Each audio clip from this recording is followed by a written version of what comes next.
da esa sensación, la escuela no ha existido siempre, o al menos no como la conocemos. Si bien es cierto que culturas antiguas como la griega, la mexica o la hebrea contaban con instituciones en las que se formaban a los ciudadanos, a los guerreros y dirigentes o a los futuros sacerdotes, durante siglos la mayoría de las personas no recibían instrucción alguna. Los niños aprendían en su casa el oficio o el negocio de sus padres. Las únicas que jamás estuvieron desprovistas de educación y cultura fueron las élites gobernantes, pues el conocimiento, todo el mundo lo sabe, es poder. En los lugares donde la gente no está instruida, la desigualdad se acrecienta y el pueblo se vuelve mucho más vulnerable. Un país verdaderamente democrático es aquel que asegura educación de calidad para todos sus ciudadanos y, en potencia, el acceso a las cúpulas a través del conocimiento. La palabra escuela posee muchos significados, que van desde una corriente de pensamiento filosófico hasta una manera particular de hacer música o arte. Sin embargo, el más habitual es aquel que designa a la institución, ya sea pública o privada, encargada de la educación de los niños y adolescentes. Este mes, la revista de la Universidad de México se enfoca en esta última acepción. La escuela constituye el semillero de las nuevas generaciones. Ahí se forjan sus valores, sus cuerpos y sus inteligencias. Se trata, por lo tanto, de un tema fundamental para el futuro de la humanidad y del que todos, tengamos hijos o no, deberíamos sentirnos responsables. Muy buenas noches, estamos en un programa más de la revista de la universidad, muy contentos de abordar el tema de escuela en una televisión de la escuela de las escuelas, en fin, lugar de estudio antes que nada, aunque este mes nos estamos dedicando sobre todo al estudio de los más pequeños.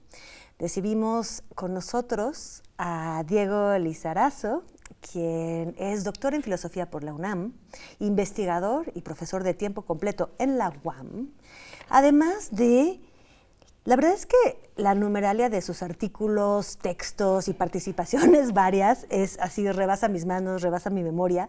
Sepan que ha escrito más de 100 artículos, que ha coordinado muchos libros y ha firmado 9 libros solo, ¿verdad? Sí. Muy bienvenido, Diego.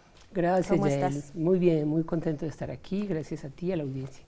Muchísimas gracias. Bueno, voy nada más a mostrar un poquito los libros que nos trajiste. Tienes uno que se llama La dislocación del sentido, percepción e imaginación docente ante la tele. Estamos nada más presentando los libros en que van a tener que ver con el tema que vamos a abordar, que es la docencia y la tecnología, y la televisión, y los videos, y los videojuegos. Tenemos el espacio lúdico, simbólica infantil ante la televisión, y símbolos digitales. Esta es aquí dirigiste esta investigación. Son representaciones de las tecnologías de la información y la comunicación en la comunidad escolar. Si entiendo, fueron 54 escuelas que visitaron y trataron de ver qué relaciones hay entre niños y maestros y tecnología. Exacto, exacto. Fue un Muy bien. trabajo de Bueno, 54 escuelas, sí. ¿Y cómo son esas relaciones buenas? Bueno, qué buena pregunta nos haces. Mira, básicamente lo que en principio investigábamos es cómo percibían los distintos actores de la comunidad escolar la utilización de los recursos digitales, de los diversos programas de educación tecnológica que ha desarrollado el gobierno mexicano en las distintas administraciones. Es decir, cómo interpretaban, consideraban, percibían, ponían en uso esos recursos en sus dinámicas escolares en el aula, ¿no? Y lo que fuimos notando, entre otras cosas, es que la percepción, la significación que se otorga a esas tecnologías, las prácticas, varían, por supuesto, entre si son niños y niñas, si son los profesores, si son directores y directoras, o si es la propia comunidad, pensando en la familia, los padres y madres de familias, porque cada escuela es una comunidad, en realidad, ¿no?, que convoca a muchos actores. Y bueno, entre otras cosas, lo que notamos es que hay una dificultad, digamos, por incorporar esas tecnologías en un proyecto escolar, en la medida que los proyectos escolares tienden a imponerse desde el sistema educativo central, digámoslo así, hacia abajo, y poco dan cuenta de las especificidades, de la diversidad, de las características concretas de cada comunidad escolar, ¿no? Entonces no son uniformes las escuelas en México, como no son uniformes las comunidades, como no son uniformes las poblaciones, sino que hay una gran heterogeneidad y cada una requiere un modelo tecnológico y educativo distinto. Ese quizás es el problema más importante que detectamos. Sí, o sea, no, el problema no es tanto los recursos para tener, o sea, la falta de material, digamos, de computadoras, de tabletas, ¿no? de hoy en día de internet, o sea, de conexión, de, digamos, los recursos del hardware, ¿no? Y un poco de software, no es tanto ese problema, sino más bien cómo se implementa, o sea, cómo está diseñado la manera de aprender, es lo que nos estás diciendo. Sí, digamos, está en los dos órdenes. Sí hay un problema de dotación de infraestructuras, sí hay un problema de conectividad. La pandemia lo mostró claramente, como todos sabemos, ¿no? Es decir, la pandemia tuvo que hacer uso de la televisión para resolver el problema de la dotación de contenidos y de currícula, digámoslo así en términos generales, cuando se colapsaba el contacto directo entre profesores, profesoras y estudiantes. Y supimos que tuvo que apelar a la televisión porque no había infraestructura suficiente para cubrir las necesidades del país. Entonces hay un problema de dotaciones, que además es un problema de dotaciones diferenciado. Hay más dotación en las urbes que en las poblaciones campesinas, mucho más que en las poblaciones indígenas. Hay más dotaciones en las ciudades metropolitanas, Ciudad de México, Guadalajara, Monterrey, que en ciudades pequeñas de otros lugares de provincia. Entonces hay una diferencial de acceso a los recursos y un diferencial enorme de conectividad. Si la conectividad no es uniforme ni está estandarizada.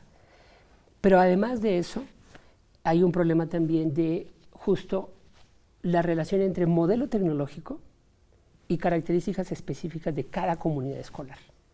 Porque los modelos tecnológicos y educativos, digamos, son generales, son estándar, son homogéneos, pero una comunidad en Santiago del Pinar, una comunidad indígena de Chiapas, es muy diferente a una comunidad escolar de Monterrey. Tienen percepciones de la vida distintas, tienen limitaciones materiales distintas, tienen relaciones sociales distintas, tienen otras prioridades, por ejemplo. Por supuesto, pero ¿cómo se puede particularizar un programa de educación pública a cada localidad? Bien, esa es otra excelente pregunta. Lo que hemos tenido históricamente son modelos y proyectos generales que vienen de arriba hacia abajo, ¿no? Bajo esquemas, digamos, es un poco abstracto, pero bajo esquemas muy generales. Podríamos tener modelos mucho más flexibles y mucho más abiertos, donde algunos de los elementos sean transversales, pero otros puedan ser aportados por las propias comunidades escolares. En esta exploración que tú refieres de las 54 escuelas en distintas regiones del país, lo que notamos es que profesores y profesoras inventan sus propias soluciones. Tienen soluciones que ellos inventan con base en las necesidades que tienen en su comunidad, con base en la relación específica que establecen con niñas y niños. Entonces todo va perfecto. Si ellos inventan y están ahí los recursos, ¿cuál sería el problema? No, bueno, que no son varios problemas. Primero, que los recursos no son suficientes. Digamos, si hay una dinámica de creatividad comunitaria y particular, específica, fundamentalmente frente a las carencias y frente a las características locales específicas, ¿no? Esas dos cosas son las que nutren en buena medida esos procesos de creatividad, ¿no? Sí hay carencias, por supuesto que experimentan grandes carencias, ¿no? Sí, pero digamos que es el aspecto más conocido. Exacto, sí. Pero por otra parte también, el tema es que como los programas son estándar, hay siempre una especie de conflicto entre adoptar e incorporar todo el modelo en unas condiciones muy singulares y la posibilidad de cambiar ese modelo y de adaptarlo a las condiciones singulares. Entonces ahí hay un conflicto, incluso que tiene un carácter de poder, por decirlo así, entre esas dos tendencias, ¿no? Y no hay también una cuestión ahí, sobre todo en cuanto es tecnología. Supongo que mientras más nos acercamos al siglo XXI y más avanzamos hacia la mitad de este siglo, digamos que estamos en el primer cuarto de siglo, ¿no hay también una diferencia de percepción ante la tecnología entre maestros y alumnos? ¿Hay una ruptura generacional que causa problemas? Sí. ¿Qué nos puedes contar de esto? Totalmente, sí. Sí, porque maestros y maestras crecieron en otro horizonte tecnológico, tienen expectativas distintas de lo que significa la tecnología. Incluso detectamos, por ejemplo, que en algunas comunidades escolares, algunos profesores y profesoras presentaban algo así como una especie de pánico o temor tecnológico, ¿no? Porque no se sienten con las capacidades, la disposición, la fluidez que tendrían sus alumnos para el uso de esas tecnologías, ¿no? Desde tabletas hasta ahora se están utilizando, por ejemplo, los smartphones para ciertas actividades. Claro. Eso para ellos no es fácil. No, y aparte están clavados con otro sistema escolar en el que la autoridad, o sea, ellos tienen que saberlo todo. Entonces, tienen un gran problema de su representación de rol de maestro ante los alumnos y saben menos que ellos. Sí, exactamente. Hay un problema ahí de lesión sobre el concepto y la figuración de la posición del docente o de la docente frente a los grupos de estudiantes. Entonces hay una serie de elementos que implican una fragilidad de la posición del docente en este momento, pero también depende de las generaciones de docentes, ¿no? Una cosa muy interesante es que hay una especie de dislocación, porque en las comunidades escolares más tradicionales tienden a haber docentes de mayor edad. Claro. Y los docentes más jóvenes están en las comunidades urbanas.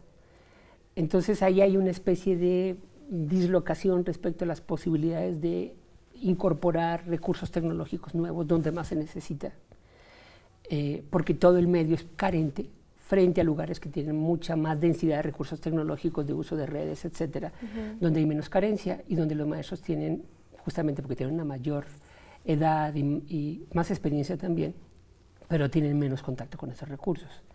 Entonces ahí estamos presentando esas diversas fracturas como fracturas importantes. Cuando hablas en uno de los textos que leí tuyos de democratización de la enseñanza, también hablas un poco de romper esa estructura en la que el maestro solo es el que el que imparte la enseñanza, sino que la enseñanza es impartida por todos. ¿A eso te refieres con democratización de la enseñanza? Vamos a tener que introducir un corte, nada más si nos puedes decir esto muy sucintamente. Sí, bueno, sí, democratización en ese sentido de que el conocimiento se produce desde varias fuentes y en realidad es el producto de una relación. Y democratización también en el sentido de que las escuelas tienen que tener una palabra, una voz, en el diseño de los modelos. Ajá. En esos dos sentidos. O sea, romper el de que se diseña desde arriba, le llega al profesor y el profesor se lo impone al alumno. Tú Exacto. hablas de algo más dialogado, algo que se retroalimente. Innovación desde abajo, propuestas desde abajo, reincorporación desde abajo. Desde arriba. Y la dinámica en el aula, una dinámica más cooperativa también. Cooperativa, claro. Vamos a irnos entonces ahora hacia la pausa anunciada y regresamos. Vamos a regresar a hablar un poquito también de la televisión, que ahorita también, la televisión se ve por internet, se ve por los canales tradicionales y nos están viendo ahorita en televisión. ¿Es mala la televisión para los niños? Vamos a ver eso en cuanto volvamos.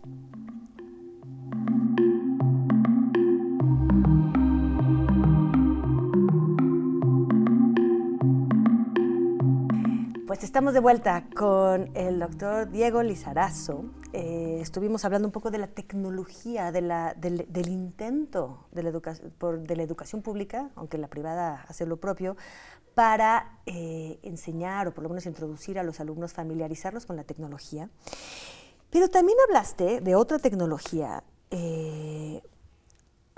Mencionaste que durante la pandemia de por sí se enseñó por televisión. Sí. Hace mucho tiempo, además que tenemos telesecundarias. Me supongo que esos no son los programas favoritos de los niños. Tú hablas de un espacio lúdico, hablas de la simbólica infantil ante la televisión, de la percepción e imaginación docente ante la tele. A ver, la televisión, la televisión que generalmente se ve en casa, ¿qué relación mantiene con la educación y particularmente con la educación en el aula? Bien, sí, hay una relación profunda y muy importante, poco visible, muy poco visible. Es decir, tú planteaste muy bien, no estamos hablando aquí de telesecundaria ni televisión educativa, que tiene una relación directa, por supuesto, pero en general... Que es aburridísima. Desafortunadamente, podríamos tener modelos mucho más lúdicos, por ejemplo, y mucho más fantásticos también, ¿no? Pero lo que pasa es que esa televisión reproduce lo que pasa en el aula, ¿no? Ese es el problema. Sí. De acuerdo. Sí. Por ahí podríamos entrar, pero vamos a tratar de responder lo que me acabas de preguntar. Efectivamente, niños y niñas ven televisión, ven series en plataformas, ven contenidos de redes sociales, se van al Instagram, etc. Todos estos elementos conforman su imaginación. Ese es el punto, es decir, ¿qué nutre la imaginación infantil contemporánea? Se podría ser una buena pregunta, ¿no?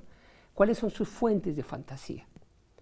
Esas fuentes de fantasía, que son fundamentalmente los mass media, las redes sociales, las plataformas, etcétera, esas fuentes de fantasía constituyen el horizonte de su imaginación, su imaginario, podemos decirlo así.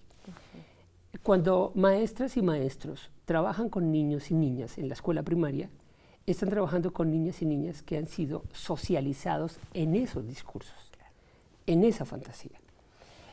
Y generalmente suponen que no tienen ninguna socialización de ese tipo. Es decir, la escuela supone que encara a niños y niñas, o bien sea con un ideal fantástico, o con un ideal de lo que son niñas y niños bien educados, muy críticos, muy disciplinados, etcétera, que eso es todo un tema. ¿Qué imaginación tienen los profesores y profesoras de lo que es un niño? O tienden a ignorar ese horizonte. No tienen idea de qué está pasando ahí, de cómo se están representando las relaciones con la naturaleza, cómo están construyendo la idea de su propia identidad, cómo imaginan las relaciones entre niños y niñas, cómo imaginan las relaciones con los padres, qué imaginan que es México. Todo eso en buena medida proviene de esos referentes. Entonces enseñamos o procuramos enseñar sin tener idea de quién es el otro. Ese es el punto.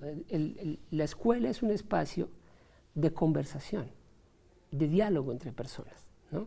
Entonces, si suponemos que ese diálogo entre estas personas es un diálogo definido solamente por mis propios prejuicios como profesor o como profesora, y no conozco al otro, a la otra, el proceso educativo parte, digamos, de una separación, de un rompimiento, que es un poco el significado de ese libro de la dislocación del sentido.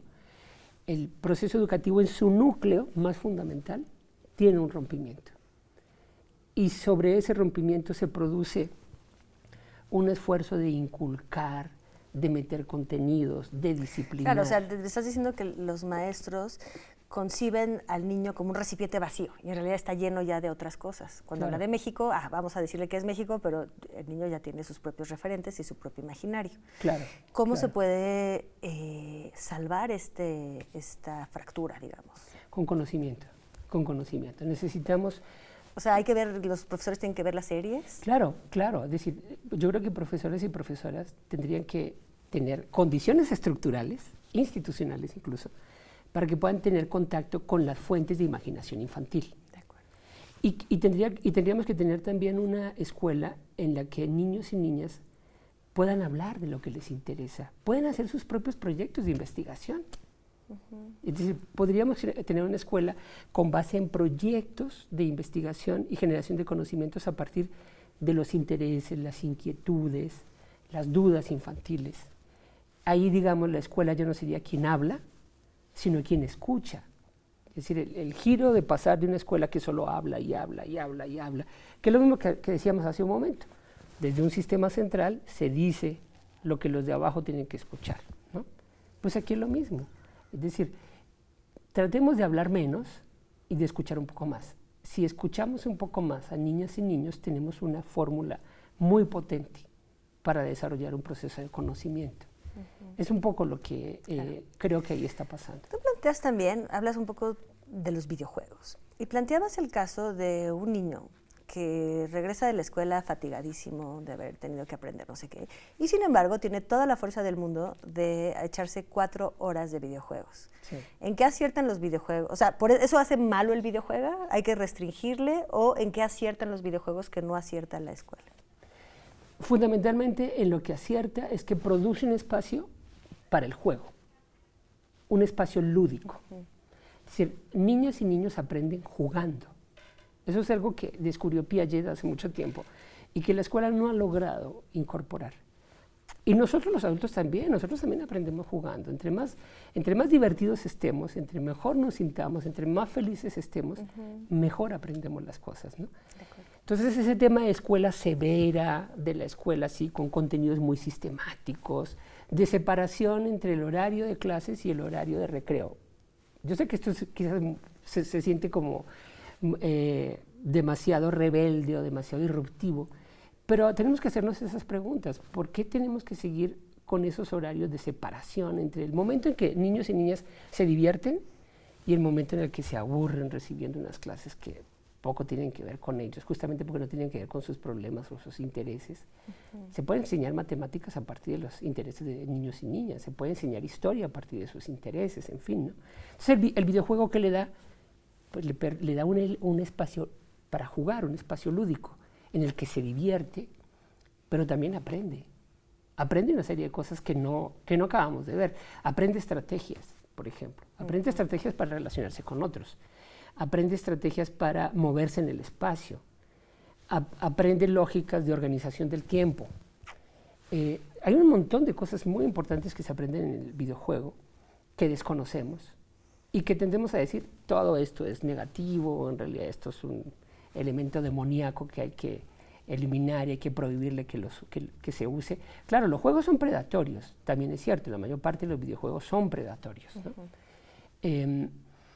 Pero podemos, por una parte, estimular el desarrollo de otro tipo de videojuegos, no videojuegos aburridos, videojuegos divertidos con otras lógicas, y también podemos jugar con ellos, cuando, especialmente quizás durante la infancia, es el mejor momento para que padres y madres y para que maestros y maestras en la escuela jueguen videojuegos en algún momento con niños y niñas y empecemos incluso a reflexionar y a elaborar lo que significó ese videojuego, ¿no? O sea, de encontrar espacios de interés común en el juego, por ejemplo. Sí, exacto, exacto. Y que podamos, por ejemplo, evaluar cómo están planteadas las relaciones en ese videojuego, ¿no? ¿Qué son los seres, las personas en ese videojuego? ¿Qué es un criminal, no? ¿Por qué estos son los criminales? ¿Por qué tienen esas características los criminales de los videojuegos? Eso es interesantísimo que planteas. Bueno, interesantísimo porque tiene muchísimas aristas. A ver, los que dicen en los videojuegos hay criminales, todo esto son malos ejemplos. O sea, ya dejemos el tiempo perdido, sino la representación de la vida que tienen los videojuegos que podría suplantar eventualmente la realidad, digamos, con esta fantasía. ¿Qué respondes a esto? Yo creo que se puede plantear 2 o 3 planos, ¿no? Un primer plano es el más evidente.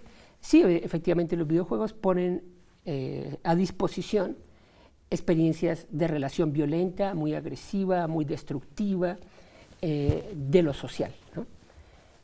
Claro, lo social también es así, ¿no? Es decir, no podemos negar eso. Lo social es así y en buena medida el videojuego está sincronizado con esa dinámica de lo social. Ahora, el que niños y niñas jueguen a eso no significa que se van a volver criminales o que a partir de esas representaciones van a incorporar las conductas que esos personajes tienen. Se dice mucho que niños agarran pistolas y van a matar porque se la pasan matando en videojuegos en Estados Unidos, por ejemplo. Es una interpretación muy simplista. De acuerdo. Bastante simplista. Nosotros leemos a Dostoyevsky y los personajes venales y terribles de Dostoyevsky no significa eso que nosotros por leer a Dostoyevsky nos volvamos esos personajes. Dostoyevsky es fundamental en la historia del pensamiento y de la cultura de Occidente. Y es fundamental porque plantea los dilemas morales más importantes, quizás, ¿no? Sin leer a Dostoyevsky no podemos plantearnos esos dilemas morales de esa manera. Bueno, basta ver las tragedias griegas llenas de incesto, claro, matanzas. Claro, claro. Entonces, no podemos imaginar ni los videojuegos como no imaginamos la literatura, como una especie de impronta que va a determinar nuestra conducta. Es una experiencia imaginaria, es un mundo de sentido con el que interactuamos para comprender el mundo y para actuar en él. Pero hay una segunda dimensión que no quiero soltar. Niños y niñas, con los videojuegos y con los personajes de televisión, proyectan sus propias dinámicas, sus propias angustias, proyectan las relaciones de opresión en las que pueden estar inmersos, proyectan la relación con sus padres. Es decir, estos personajes les permiten elaborar lo que están experimentando como seres humanos en su proceso de crecimiento. Esa es una dimensión muy importante. Sin ellos no podrían hacerlo como lo hacen. Entonces, no solamente es que niños y niñas repliquen los personajes negativos, sino que en ellos incorporan su propia experiencia y la elaboran de alguna manera. Claro.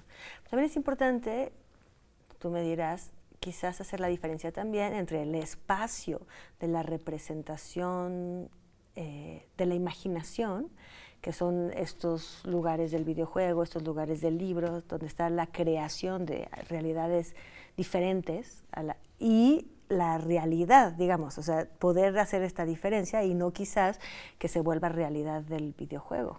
Totalmente, totalmente. ¿No? Es decir, digamos, en la medida que tenemos procesos de socialización dignos, adecuados, somos capaces de establecer esa diferencia. Es decir, los seres humanos, el encéfalo humano tiene la capacidad de distinguir entre un horizonte de fantasía y un horizonte fáctico, fehaciente, ¿no?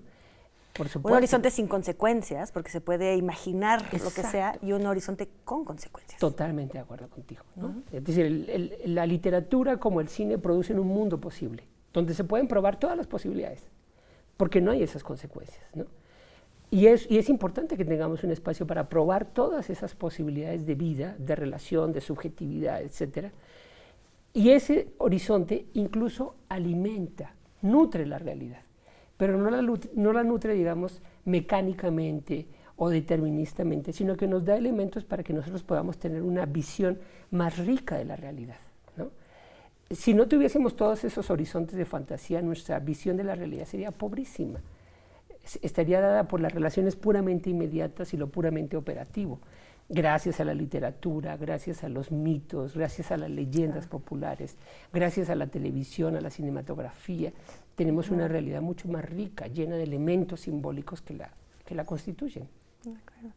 Pues, Diego, muchísimas gracias. Se nos ha terminado el tiempo, pero gracias por hacernos ver, quizás echar luz en ciertos lugares un poco demonizados dentro de la educación de los niños, y también sobre la incorporación de las tecnologías y también las relaciones tan rígidas, ¿no?, del que sabe y el que no sabe entre niños, sobre todo hoy en día que precisamente las redes nos implican que hay que más establecer redes y trabajos colaborativos. Totalmente. Te lo agradezco muchísimo. Gracias. Te andaremos leyendo.